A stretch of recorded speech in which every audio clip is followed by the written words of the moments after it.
Well, hey guys, and welcome back to Hey It's a Good Life. My name is Natalie, and I'm so glad you're here because today we're baking bread.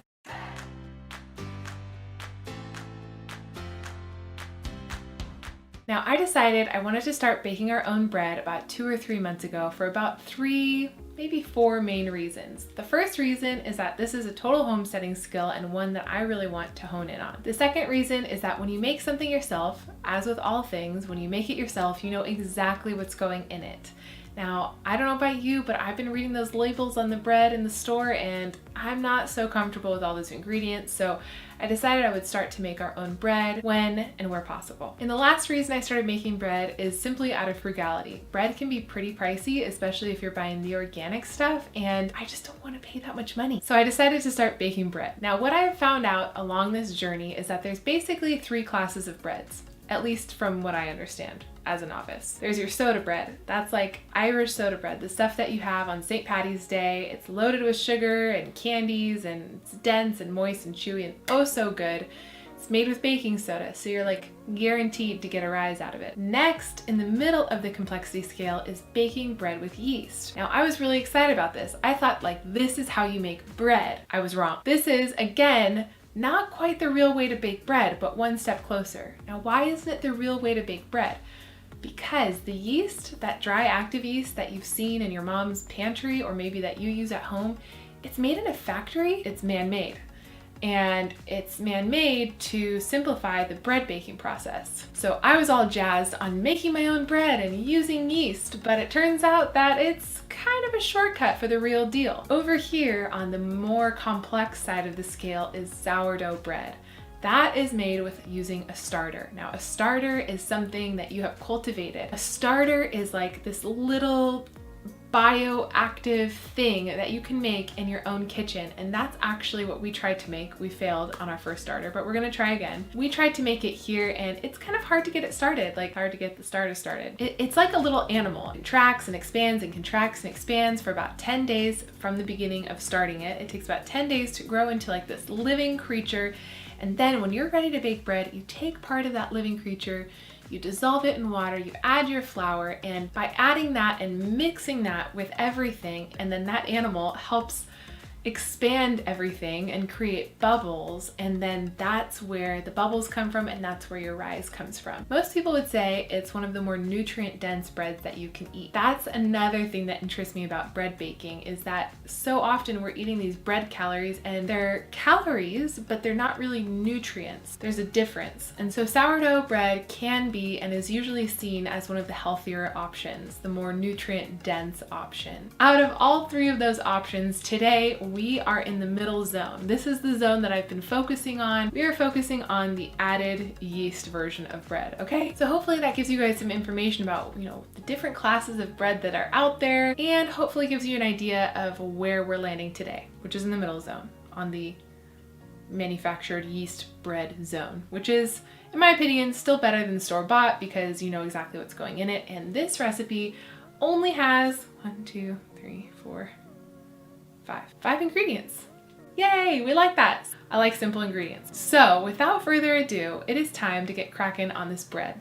I'm making this bread tonight for my family because we're getting together for a little trip conversation. We could be going to Canada in June near the Anne of Green Gables zone. I think it's Nova Scotia, I think. So anyway, hopefully getting more details on that. But if you guys know anything about that or have recommendations, please let me know. I would love to hear from you in the comments below. Let us know what we should go do while we're out there. All right, let's get started on this bread. All right, so I've got about 2 cups in my teapot. I'm gonna heat it up on the stove to about 100 degrees. And when that is at 100 degrees, and 100 degrees is the key word here, don't go over, don't go under. You really want it around 100 degrees because that is what the yeast likes, okay? Take it from me, I learned. Okay, so just by the look and feel of it, I actually already overheated this. So we're gonna pour it out into our Pyrex container and take its temperature and see where we fall. Woo, oh my goodness. Over 140 degrees, holy shnikes. We've gotta cool that down. Okay. Okay, by adding some tap water, we've got it to just under 100 degrees. Okay, so I've got 1.5 cups of lukewarm bath temperature water. I'm gonna add 1 teaspoon of sugar.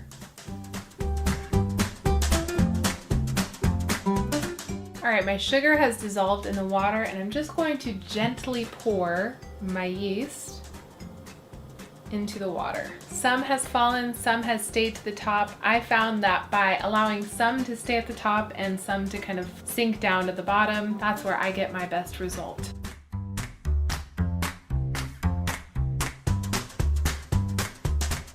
All right, so now that our yeast is pretty much fully activated, we're gonna take it over to the stand mixer. I'm going to dump this very gently into the bowl and add our flour slowly. So now we've got our yeast water mixture and we're gonna add 2.5 cups of all-purpose flour.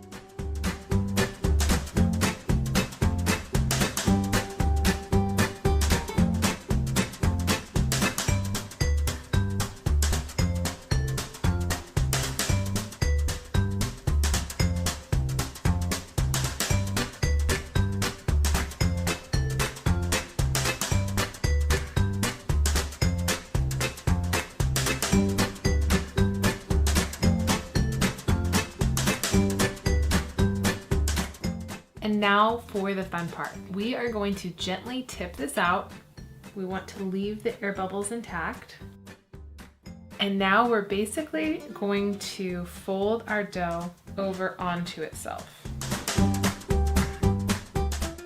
Then I'm just gonna go like this. This is another way you can kind of make a round dough. Just kind of tuck the seams in onto themselves, and this is going to help kind of close up those seams and just make a really nice dough ball. I'm going to flour this same bowl up. I'm going to flour my dough a little bit. Make sure the bottom of my bowl is really covered. And then just like that, it goes back in the bowl for another 30 minutes.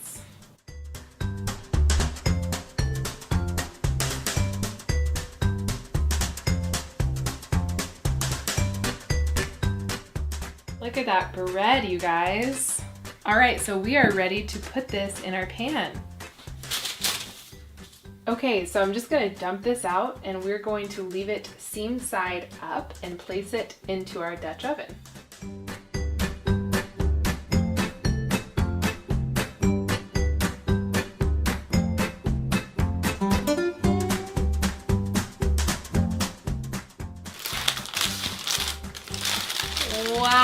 Wow. This might be one of the best breads I've made yet, you guys. Practice makes perfect. Each time it's a little bit better. Oh, it smells so good. It smells so good.